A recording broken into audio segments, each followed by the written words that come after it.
Hospital porters, pride and dignity, stop the New World Order. Welcome to HPANWO TV. Today I'm going to show you one of the saddest sights in the modern urban British environment. It's a pub that's been shut down. This one's the Brewery Gate, and as you see, it's been boarded up. Ironically, this pub stands on a road called Paradise Street in Oxford. It's one of the oldest parts of Oxford. You see there, that area is part of the medieval castle, which is one of the oldest buildings in the city. It's far older than the university. And this pub was owned by a brewery called Morrell's, which is a traditional brewery that used to run in Oxford. It used to be based here. It's now been bought out by Allied Domec. And I think this is symptomatic, unfortunately, of the decay that is going on in our world at the moment. Brian Gerrish puts it very well. He says nothing works anymore, and he's right. And it's a very, very good way of putting it. The thing about this decay, the decay that's going on in our world, is unique because never before, I think, in history has decay and depravity and deprivation looked so good. Dross has never been packaged in such finely wrapped parcels. Now, what brought this on? Well, what brought this sort of thought on, these gloomy, depressing thoughts that are coming from me? Well, what happened was on Saturday, me and Bardo went to a pub. We went out for a pub lunch. We went to a pub in Nottingham. It was just one moment.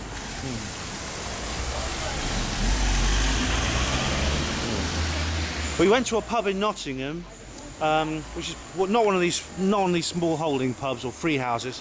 It was one of these big corporate theme pubs, you know. And we had a meal. It was two for the price of one, a really cheap meal. Someone treated us, which is nice because I'm not that well off at the moment, so we were very grateful to get out. But I mean, we didn't really enjoy it because it was a very stressful afternoon. You know, firstly, when I paid for the meal at the bar, the barmaid said, "Oh, it's going to be about 25 minutes. Is that all right?" Well, it's about 45 in the end. Also, you know, the soup when the soup turned up, it was stone cold. The waitress just plonked it down the table and put a baguette there. There was no butter with it, and just rushed off to do something else. And that's just one moment. And what happened was that it took me a while to realise that the reason it was all such a shambles was because it was Saturday afternoon. You know, and because it was Saturday noon, of course, everything fell apart because it was so busy. Well, I mean, if I was running a pub, I mean, I'm sure I could think of a solution. After all, Saturday afternoon is not exactly an unplanned event. It doesn't just drop into your lap unexpectedly. You know, Saturday afternoon happens every 7 days. You know, so it's a once a week event. You know, you can plan for it. You know, I mean, if I was running a pub, what I would do is, you know, well, firstly, I'd make sure it was a sensible and efficient pub. I'd employ professional people, only the best people I'd employ. I'd give them proper training. I'd make sure they were well looked after. I'd pay them well. I wouldn't overwork them. I wouldn't make sure their working hours weren't too long. I'd give them a proper good working environment which was comfortable and safe, where they felt they were part of the team. Stress-free, you know, good equipment, good methods and working methods. And I'd make sure these people were professionals who were employed on a professional basis and cherished as valuable members of staff for their experience. And then, of course, when Saturday afternoon comes along, it's very simple what you do. You just make sure you have plenty of people there. You bring in extra staff. It's as simple as that. But of course, that's not what happens in modern pubs, in modern corporate pub chains, you know, which are owned by the big breweries, which are in turn owned by the mega catering corporations. What they do is, they firstly, all their pubs are sort of designed on a template. You know, you go into these various pubs, they all look exactly the same. The staff are all employed from the agency. They just bring them in on, pay them the minimum wage, bring them on the agency, and they're very much disposable. Do you know what I mean? They're sort of like they're expendable staff. That you know, they bring them in, let them go. When you finish with them, just let them go. You know, like that. and they're very much seen as very much things, disposable commodities, rather than valuable human beings who can be treated as human beings and are respected.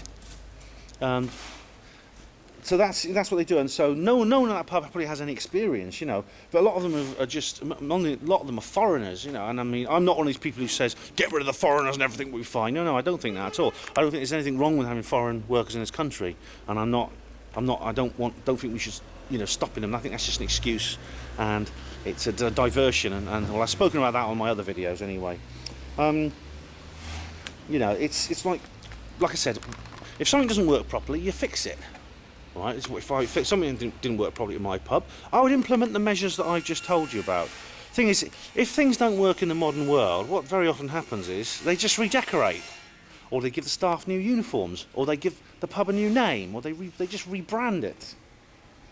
I mean, it's just like, this is what I mean when I say that. Brian Gerrish puts it very well. He says nothing works anymore, but we make everything looks really cool.